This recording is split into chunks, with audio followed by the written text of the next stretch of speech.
रोज रात में करो पत्नी के साथ ये काम नहीं तो जीवन भर रोती रहोगे। क्या आपने कभी सोचा है पतियों को रोज रात में अपनी पत्नी के साथ ऐसा कौन सा काम करना चाहिए जिसको न करने से उनके जीवन में दुखों का पहाड़ टूट जाता है। आचार्य चाणक्य की नीति शास्त्र के अनुसार पति और पत्नी एक दूसरे के पूरक होते हैं।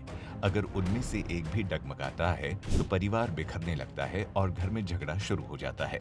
आचार्य चाणक्य के अनुसार परिवार की सुख शांति पति पत्नी के मधुर रिश्तों पर टिकी होती है। वहीं आचार्य जी कहते हैं कि एक पति पत्नी के बीच रोज काम वासना पूरी करना संभव नहीं होता है, लेकिन इसका मतलब ये नहीं है कि आप अपनी पत्नी के बगल में पूरी तरह से अनजान बनकर सोते रहें और जरूरत पड़ने पर वो केवल नजदीकियां बनाएं। एक पति को रोज रात सोने से पहले अपनी पत्नी को कम से कम गले लगा ले, तब आपको उसके प्यार का एहसास होगा। पत्नी भी बिना कुछ कहे आपकी भावनाओं को समझ जाएगी और दूसरे पुरुषों के बारे में भी कभी नहीं सोचेगी। आचार्य चाणक्य कहते हैं कि खुश रहना किसको पसंद नहीं होता है, लेकिन अगर पति अपनी पत्नी की प्रशंसा करता है तो ये खुशी जादू की तरह काम करता है। दिन भर के काम के बाद अगर पति रात में सोने से पहले एक बार अपनी पत्नी की तारीफ करता है तो पत्नी को एहसास होता है कि उसे भी उसका पति प्यार करता है। पत्नी सोचती है कि पति की नजर उसके काम पर है और उसे ये सुनना अच्छा लगता है। चाणक्य कहते हैं कि अपनी पत्नी के रूप की सराहना भी करनी चाहिए। इसके साथ ही उसे समझाना भी चाहिए कि वो आपकी नजर में सबसे सुंदर है। उसकी आंखों या उसके शरीर के कुछ हिस्सों की तारीफ करनी चाहिए। अगर आप ये सब नहीं करते तो आपकी पत्नी का प्रेम आपके लिए कम होने की संभावना बढ़ जाएगी। हमारे बड़े बुजुर्ग कहते हैं कि पति पत्नी का रिश्ता बहुत नाजुक होता है। इस रिश्ते की डोर को बहुत संभल कर रखना पड़ता है, लेकिन आजकल के रिश्तों को देखें तो छोटी सी बात कई बार बहुत बड़ी बन जाती है। चाणक्य ने अपनी नीतियों में उन चीजों का भी जिक्र किया है जो पति पत्नी के रिश्तों में भी खटास ला देती है। चाणक्य कहते हैं कि पति पत्नी का रिश्ता बहुत नाजुक होता है। अगर दोनों के बीच किसी तरह की गलतफहमी आ जाए तो ये कच्ची डोर टूट जाती है। अगर किसी चीज को लेकर गलतफहमी है तो उसे आपस में बैठकर बात करना चाहिए, क्योंकि गलतफहमी का कोई इलाज नहीं है।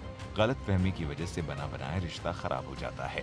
आचार्य चाणक्य के अनुसार एक रिश्ते में सिर्फ अपनी ही बात को सही मानने की वजह से रिश्ते खराब हो जाते हैं। सिर्फ आप ही सही है ये सोच इंसान को कहीं नहीं छोड़ती। जिद से रिश्ते हमेशा खराब होते हैं। जिद रिश्तों पर नकारात्मक असर डालती है। गलत चीजों की जिद से पति पत्नी के बीच कड़वाहट पैदा होने लगती है और इन्हीं वजह से कई बार लोगों का रिश्ता टूट जाता है।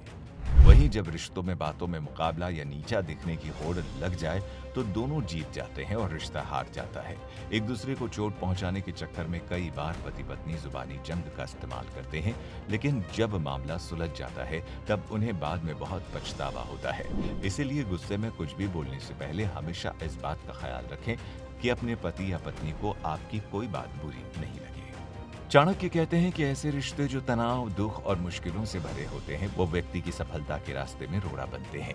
जब तक ये चीजें उसकी जिंदगी में मौजूद रहती है तब तक वो चाहे कितनी ही मेहनत कर ले, लेकिन उसे सफलता नहीं मिलेगी। वहीं इसके विपरीत अगर उसका शादीशुदा जीवन खुशियों से भरा है तो उसे सफल होने में मदद मिलती है। नीति के मुताबिक व्यक्ति के विकास की संभावना का खुशहाल वैवाहिक जीवन से गहरा नाता है। पति और पत्नी के बीच में सम्मान और विश्वास होना जरूरी है। जोड़े के बीच का रिश्ता आपसी विश्वास के आधार पर ही मजबूत बनता है, जिसकी नींव एक मर्यादा रखती है। ये दोनों गुण पति पत्नी में हो तो हर दिन उसका रिश्ता और ज्यादा मजबूत होता जाता है। वो एक दूसरे के विचारों का सम्मान करते हैं और भावनाओं का ख्याल रखते हैं। जब भी रिश्ते के गरिमा को ठेस पहुंचती है तब शादीशुदा जीवन में कड़वाहट और तनाव आना शुरू हो जाता है। चाणक्य के मुताबिक किसी भी रिश्ते को खड़ा करने में प्यार सबसे अहम होता है। इसके साथ ही समर्पण का भाव भी बहुत जरूरी होता है। ये दोनों ही गुण पति पत्नी के रिश्ते के लिए बहुत खास होते हैं। प्यार का कभी दिखावा नहीं करना चाहिए और ना ही कभी इसे धोखा देना चाहिए।